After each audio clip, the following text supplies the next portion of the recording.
Hey guys, welcome to another video. Tonight I'll be playing Night Call. Uh, I don't know much about this game. I remember I played a few minutes, uh, like a couple months ago. Well, it was a very interesting game. However, I didn't have the time then, so kind of forgot about it. Um, yeah, basically it has to do something with murder cases or something probably. I don't remember. Anyways, let's start the game and find out.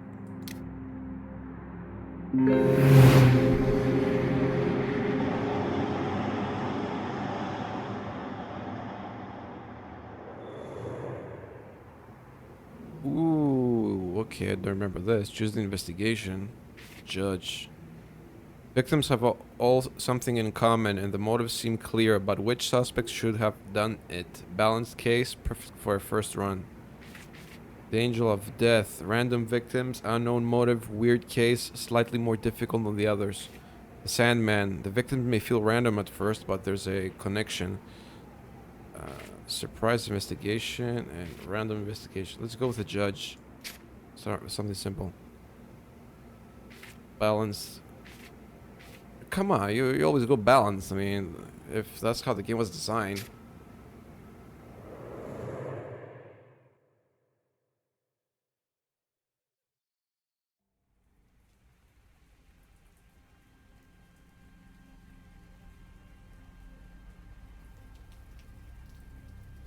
Oh, nice rainy night.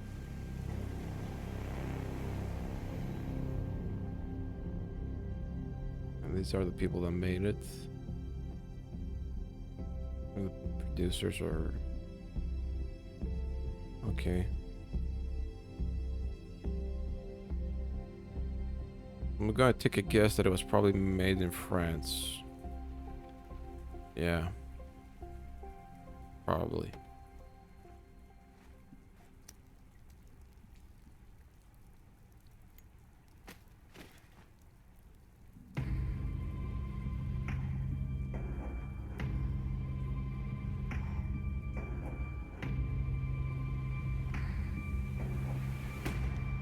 Nope. Who was that? Night Call. Boom.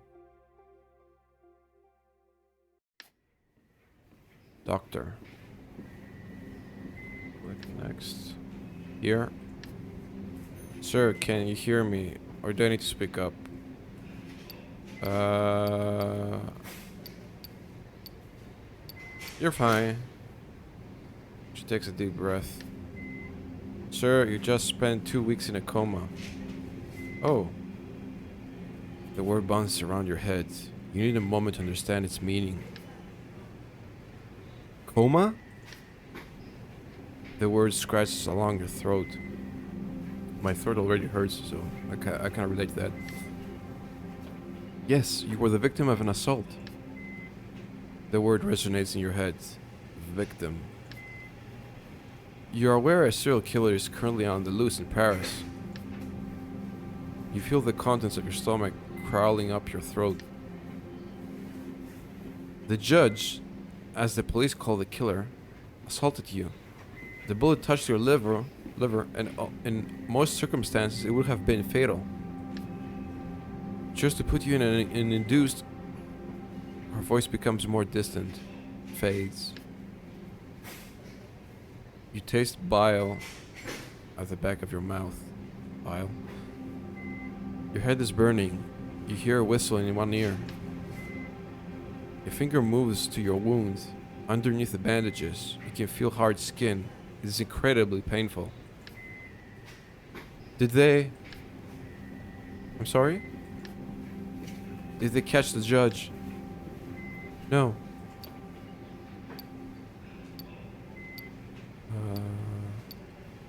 What about the cops? The doctor is silent for a second. A very awkward second. She hesitates. The police would like to see you as soon as possible to ask you some questions. After all, you're the only one who survived the judge. Noise in the hallway attracts your attention. You try to turn your head to no avail. You need to rest. She leaves the room. Her voice resonates in the hallway. I don't care. He's the only witness. He's... Another female voice joins in, a strong authoritarian voice. You can clearly make up what she's saying. A strange feeling washes over you. It's not pain, not fatigue. Some odd combination of the two. Before being in the hospital room, you never realized that anger was made up of a combination of pain and exhaustion. Anger. A feeling you know all too well. Days go by and a month later.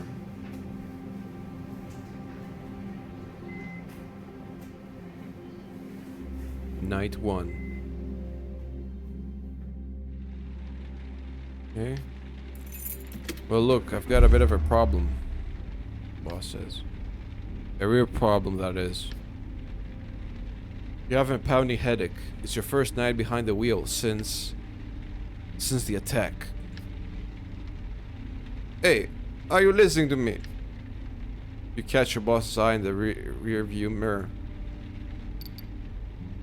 Yeah. He stares at you for a second or two without speaking. Sometimes I wonder that what goes on inside your head. You always seem so far away. Sorry? I just want things to get back to normal. To clear my head. Just, oh, I'm reading it wrong. To think about it all. He's watching you closely, trying to make out what's going on in your head. You know I'm worried about you, don't you? I know. You're like a son to me, you know? I know. I said I know. And you know he's about to tell you the story of his taxi fleet again. When my father died and left me the store, I could have sold it. I could have retired, gone back to the old country. Interrupting. But you prefer starting your own company and hiring the local guys. Your boss smiles. He knows he's told you the story a million times. And that's why I've got 45 guys like you working for me. His hands flutter in the air. Though none of them are any match for you. He smiles. His voice suddenly takes on a serious note. Do you want me to go over everything again? He points to the equipment on the dashboard, the meter, the GPS. You haven't been in a taxi for weeks. Maybe you do need a little refresher. No, I'm fine, don't bother. Your boss seems a little embarrassed. It'll just take a minute. It'll make me feel better. There's no need, really. I mean, I don't have to make a big deal about it. Oh, achievement. He holds up both hands. It's no use. Okay, then. I'm fine. I know, I can trust you. But I think everyone would be a lot happier if you took it easy for a while. He gives you a searching look, then lets out a peculiar soft sigh.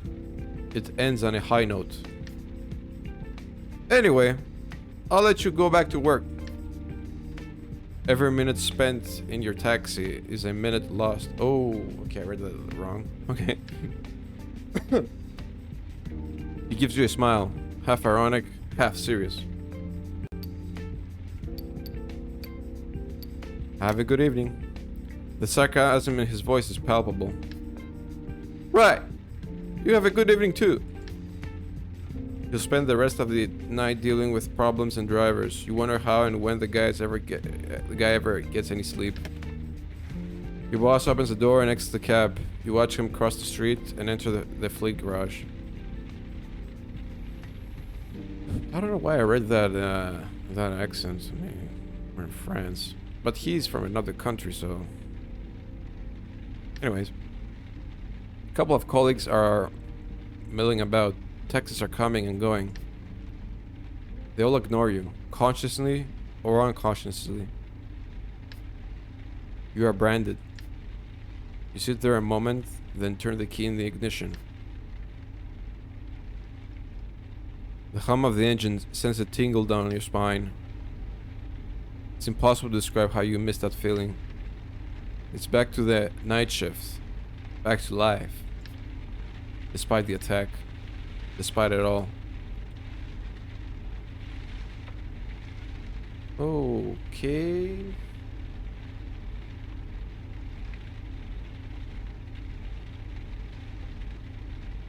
So it's 10 o'clock. We have 327 euros. But this one. I mean, this one seems to be the closest one. Let's go here. I mean, they're kind of the same distance, but anyways. 3 teens are running on the sidewalk. Oh, okay, missed that. Javier Turshev. I need to get out of here. I mean, yeah, why not? You pull up next to the sidewalk, a few meters from an abandoned warehouse. No sign of your passenger. You wait a minute, staring at the meter. You really don't feel like wasting your time on people who... You hear a window break on the second floor of the warehouse. Body falls heavily to the sidewalk. You lay your hand on the door handle when a man dressed entirely in black jumps out the window and lands on the body. He stands up and takes a few steps over to your cab. Javier. Are you the cab I ordered? Okay. Okay. Okay. You nod your head very, very slowly. Super. I'm the one you're waiting for. Be right there. He turns around, places his fingers on the neck of the inanimate body, takes his pulse. He comes back over, opens the door, and jumps into the back seat. Did he just kill a man and order a taxi before that? You can start driving. Newly, please. Hope I pronounced that right. You follow orders without a second thought. In back, your passenger smells like sweat and gunpowder. He's been running. Been in a fight, maybe. Probably. His muscles bulge in rhythm with his heart, which is racing.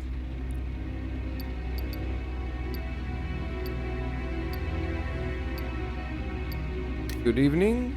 Pretty good, yeah. He smiles, or tries to. You can see blood on his otherwise impeccably white teeth. I screwed up a little, but all in all, it was a good evening. You? I'm not sure anymore. Okay, alright, come on. Let's talk about the elephant in the room. You're on to me and you know it. I'm the masked Joker. Silence. You squint to get a closer look at your passenger. The masked Joker, the hero that makes Parisian nights more peaceful. No? You slowly shake your head. Nope, doesn't ring a bell. I'm all over Twitter, so probably on the radio and the newspapers, I think. And what exactly do you do? I protect people. I'm a guardian. Like a superhero. No, I don't have any superpowers. But it's the same idea. Yes, I mean, for the moment, I must take care of small-time crooks, pickpockets. It's not very prestigious, but you have to start somewhere. You open your mouth, but nothing worth saying comes out.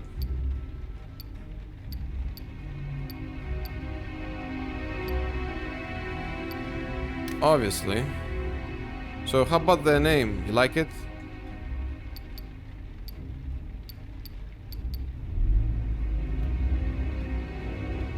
I'm not sure I get it. It's Joker, like the card, and masked because I'm wearing a mask. Silence ensues. Your passenger eventually clears his throat. See, I wanted something that wasn't too... search for the right word, beats around the bush, and eventually comes out with... problematic.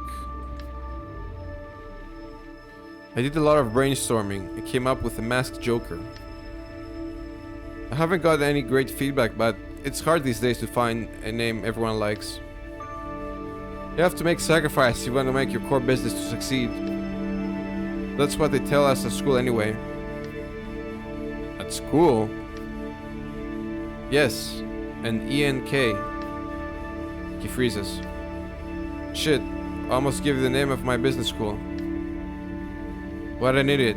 Can you imagine if Bruce Wayne went around telling everyone he was Bruce Wayne?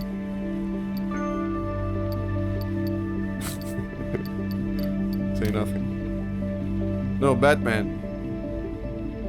If Batman went around telling everyone he was Bruce Wayne, I'm getting all mixed up. He touched his sides for a while, like he's looking for a wound. You're getting close to your destination. I think I am hurt.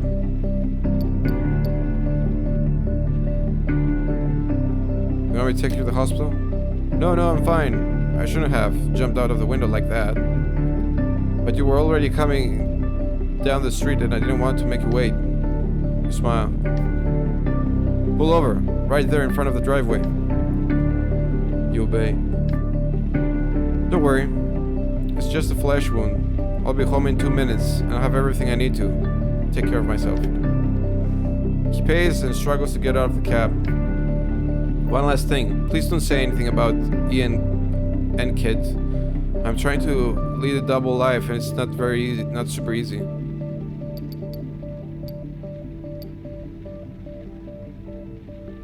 I don't know what you're talking about. N-Kid, my business school. She freezes. Oh, I just got it. You're playing along. Okay, great. She looks at you for a minute. You're really a classy guy. She walks away limping. You watch him as he tries several times to enter the building code before heading inside finally.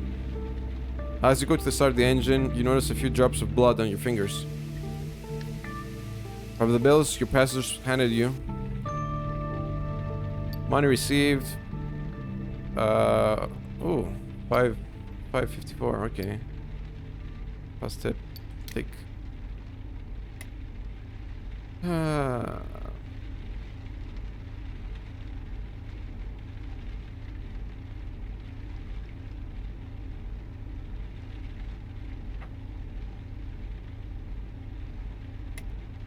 Okay, so this one is highlighted for some reason. I don't know why.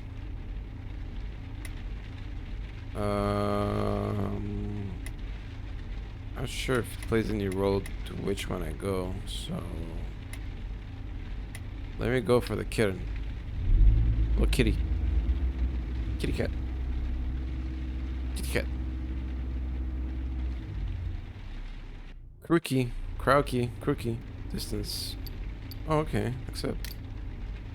You pull up to the sidewalk and wait for your passenger. Since it looks like a no-show, you get out of the cab after a minute or two to smoke a cigarette. There's not much going on in this small town in the suburbs. There are a few apartments that still have lights on. A sweet scent hangs in the air. Eventually you stub out your cigarettes and get back into the car. You jump, startled. A cat has managed to slip into the cab. It's sitting on the back seat, staring at you intently. You sit there for a moment, considering whether or not to shoo it away. But just as you are about to wave your hand, the cat shifts position and slips, and a slip of paper falls from its collar. Pick up the paper. You pick up the piece of paper and unfold it. A fragment of a map of Paris, the Saint-Lazare train station. I hope I pronounced that right. You turn your eye slowly to the cat. He seems to be expecting an answer. Are you going somewhere? The cat tilts his head to the side as if to say yes. Well, you want to go to Saint-Lazare? The cat tilts his head again. Hug your dog? What? The cat slowly nods his head no. Your hands clutch the wheel tightly. What the hell is going on? You turn around to face the cat. Oh my god. Imagine that happened. Okay, fine, I'll take you. He let out a sigh. Okay, fine. You start talking to yourself in low tones as if to balance the conversation. Normal. This is perfectly normal. You start the cab but cast a glance at the cat behind you. You're the one who ordered the cab. You're the one that ordered the cab? You start to laugh. A few minutes go by, you try to break the ice. Simple questions are probably the best. How are you talking to the cat? Everything okay? Neither a yes or a no. More of a plaintive meow.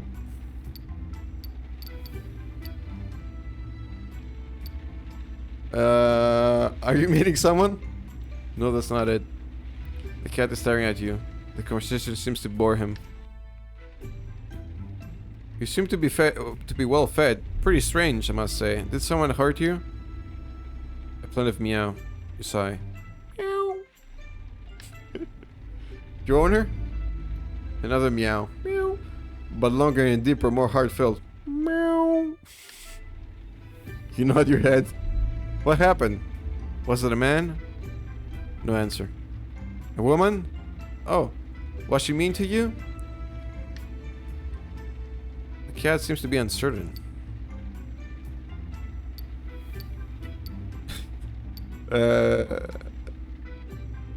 She was overly affectionate? The cat lets out a string of insistent meows. Meow, meow, meow. Touché, that's it. She's too affectionate, and that's why you're running away. The cat is watching you with a steady eye. You are sure you're on the right track. You have to be careful with people like that. They suffocate you before you even know it. You nod your head. But you ran away. I made lots of people like you. Stop short. But you're just a cat. You roll your eyes. Behind you, the cat lets out a quite reassuring meow. Meow. Go on. What I mean is, well, we don't even know we are in a cage. We prefer not to think about it. We are never fully aware of it. You look at the cat. I must be crazy. I'm talking to a... Shake your head. You point to a light in the distance. That's Saint-Lazare. We'll be there soon. A few yards later, you stop at the drop-off area in front of the station. The first train doesn't leave for another hour. Where are you going? The cat stares at you without making a noise. Okay, let him go. Okay, come on. Time to say goodbye. Get out of the cab and open the back door. A bill has appeared on the seat next to the cat. It is enough for the fare and more. Well, you're full of surprise, aren't you? I want to ask you where it came from. You smile and lean over to pet the cat. It leaps out of the car and darts between your legs. You can just make out of its shape dashing up a flight of stairs and slipping between the bars of a gate. You get back in the car. You look at yourself in the rearview mirror. Your features are heavy with fatigue. Your right eyelid is twitching. As you start the car, you remember you are allergic to cats, but you haven't sneezed once. You pull out of the station. Okay, we made some money. Okay, guys. The door suddenly opens and a woman gets in the back seat. Woo. Let's see what happens here. Having a good night? Boucher. For a second, you freeze. It's one of the cops working on the judge's case. She grins at you. Her voice creaks. You remember seeing her at the hospital. Something already bothered you about her there. You know, it's actually pretty crazy for weeks. I've been saying to myself there's something off about you. Something not so nice. I dug around, mulled it over, bugged all my fellow cops about it. Because I was sure you lied to us. Let her keep going. She has a cold sneer on her face. I'm gonna be frank with you. She leans over to you. I don't think you're the judge. Nah. I just can't picture it. She squints like she's trying to make you out from far away. Like you'd have gone to the extent of hurting yourself? Yeah, between us, it's a bit of a stretch. He stares at you. But not enough of a stretch for my chief to start going on and on about you. Seriously, he talks about you all the time. If I didn't know better, I'd think he had a crush on you. He smirks. No. I think he's more interested in your profile. In prison at 17. A nice chill fills your gut. And for murder, too. You open your mouth, but nothing comes out. Since you got out, you've kept a low profile, but you're lying about your name and your address. I checked. It's normal, you say. If they get word of your time served, no loan for your permit, no lease for your car. Meaning no second chance at life. Her voice becomes softer, almost warm. I personally like guys who want a second chance. No, I like guys who fight for a second chance. Basically, I like guys who are willing to work for me. She leans forward, her shining cat-like eyes narrowing. My chief wants to go to the prosecutor with a first and last name with evidence. Actually, knowing him, he's not so hot on evidence. So, I'll give you info. Victims, suspects, medical reports, some photos that are a bit... She takes a gagging noise. You have to be discreet. Keep it between you and me. Interrogate, ask questions, dig around. I'm not a cop. She shrugs. Don't worry. You're already keener than half the squad. And don't forget, I'm not asking you to make an arrest and deliver the killer wrapped up with a bow in front of the station, okay? You're not Batman. You're just here to get some more information. We had Batman just a few minutes ago. She rummages around in her pockets for what seems like forever. Here, take my card. I'll call you in 3-4 days. Just check in. We'll chat. And I'll let you know if I have any new info. She takes on a didactic, paternalistic tone, like she was giving you a list of recommendations for the 100th time. Don't get caught. Don't get arrested. Also, I wouldn't recommend trying to leave Paris. I know what you look like, and I know what your friends are, who your friends are. You can either be in the solution or the problem, my friend. She takes a minute to scan your face, your emotions. If I have to, I'll go check in on you-know-who. Her smile is biting. That reminds me. You know you've done time? You shake your head. She snickers. Oh, my little dirtbag. You cover your tracks well. Say nothing. She acknowledges your silence with a nod. Okay, I think you've got a handle of our little deal. Any problems? Any problems? I turn you in. I'll send your picture to all my friends in the media and every asshole in Paris. Your picture will have your name on it, your real name. Anyone close to you will have to have their places searched. They'll be put under house arrest and spend 9 nights in jail. You have any idea how tense things are with that fucker's trial underway? You sigh. You know just what she's trying to get at. Come to think of it, your last names are almost the same. You could be brothers, actually. Say nothing. She takes on a serious tone, businesslike. I want to catch this killer personally. I want to drag him to court, ruin his fucking life with a bang. I can't botch this case, you got me? And neither can you, right? Say nothing. Keep it up in your gut. You saw your own insides. You were in a coma. Yeah, you have plenty of reasons to want to get back at him. She furrows her brow. Yeah, I think you're actually going to do what I tell you to do. You investigate, ask questions, listen to all the rumors, and you come up with a list of suspects. She lays her hand on the door handle and freezes. Oh, right, and don't get fired. Without this cab, you're worth nothing to me. You glare at her. Say nothing. For what it's worth, it was a pleasure not to be interrupted every other minute. You can't imagine how much I missed that at work. She puts her hand up, and you can hear the words behind it. This conversation never happened. I'll make sure you get more intel tomorrow. I'll find a way. Until then, not a word to anyone. Obviously, not a word. The door opens, squeaks, and slams shut. Fucking bitch. You sit alone for a while, teeth clenched, dry-eyed, ears buzzing. Shit. On the back seat, the cop left a pile of papers. Shit. Key in the ignition, more running. Radio on, crackles, you turn it off and start driving.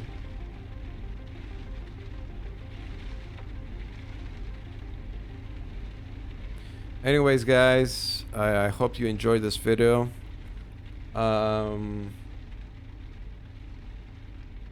If this video is successful enough, I might make the next parts for it. You know the drill. Hit like, subscribe, if you want, of course. I mean, I'm not pressuring you. Yeah. So, anyways, take care. Bye.